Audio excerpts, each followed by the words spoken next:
Today I tried to delete this folder and I can't able to delete this folder. It's showing potentially unwanted app in Windows security.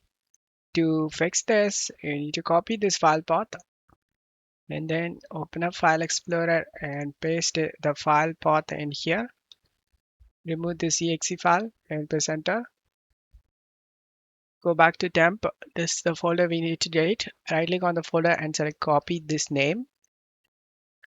And go to search menu and type resource monitor.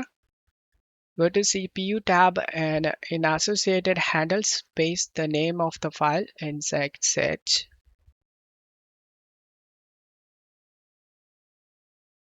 And you can able to see setup.tmp.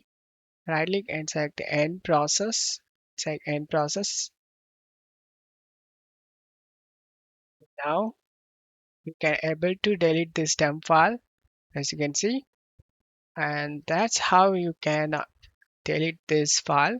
I hope this video helped you. If the video helped you, don't forget to leave a like and subscribe. Thank you.